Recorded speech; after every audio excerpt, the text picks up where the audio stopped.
Hello नमस्कार student, कैसे हो आप सब। आई होप सभी अच्छे होंगे, स्वस्थ होंगे और अच्छे से पढ़ाई कर रहे होंगे। तो आज हम स्वागत है आपका अपने यूट्यूब चैनल टीच विद हेतु जांगड़ा पे। तो आज हम स्टार्ट करते हैं हिंदी व्याकरण का दूसरा टॉपिक सर्वनाम। कल हमने क्या किया था, संज्ञा वाला टॉपिक किया था। तो सबसे पहले हम सर्वनाम का अर्थ समझेंगे कि सर्वनाम होता क्या है। तो सबसे पहले हमें पता है कि सर्वनाम का अर्थ होता है सबका नाम। सर्व मतलब सभी, तो सर्वनाम का अर्थ क्या होगा, सबका नाम।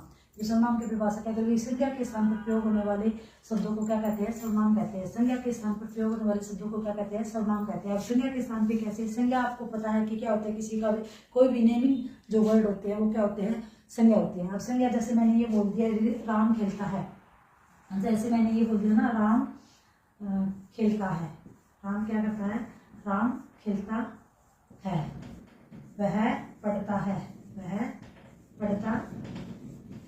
तो यहाँ राम क्या है, संज्ञा है, और इसके स्थान पे वह का जो प्रयोग हो रहा है वो क्या है, सर्वनाम है। राम यहाँ पे क्या है, संज्ञा है, वो संज्ञा के स्थान पे जो प्रयोग होते हैं वो क्या कहलाते हैं, सर्वनाम कहलाते हैं। ठीक है, तो राम के स्थान पे वह का प्रयोग हुआ है तो ये क्या है, संज्ञा सर्वनाम है, सॉरी सर्वनाम है।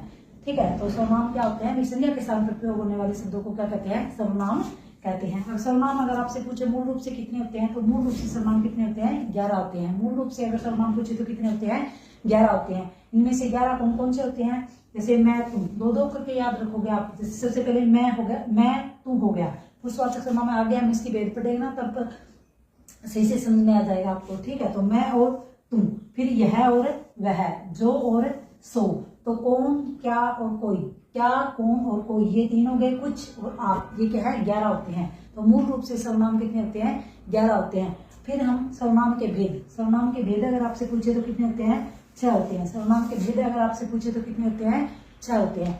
लेकिन सर्वनाम के भेद पूछे तो कितने होते हैं, 6 होते हैं। लेकिन आप कैसे याद रखोगे, एस दो नाप, याद कैसे रखोगे इसको, एस दो नाप से याद रखोगे। एस मतलब एस जो है, एस के दो नाप, ऐसे याद रखोगे। ए से क्या हो जाएगा, अनिश्चयवाचक सर्वनाम हो जाएगा, एस से क्या हो जाएगा, संबंधवाचक सर्वनाम हो जाएगा। दो का मतलब है यहाँ पे अन और पी क्या है, 2 बार आएंगे, अन और पी क्या आएंगे, 2 बार आएंगे। तो अन से क्या एक बार हो जाएगा निश्चयवाचक सर्वनाम और एक बार हो जाएगा निजवाचक सर्वनाम, और पै से एक बार हो जाएगा पुरुषवाचक सर्वनाम और एक बार हो जाएगा प्रश्नवाचक सर्वनाम। आई होप आपको ये वीडियो अच्छे से समझ में आई होगी। कल डिटेल से हम आगे इसके भेद है ना वो कल डिटेल से करेंगे। अगर आपको वीडियो पसंद आए तो प्लीज लाइक, चैनल सब्सक्राइब कर दीजिएगा। Thank you, have a nice day.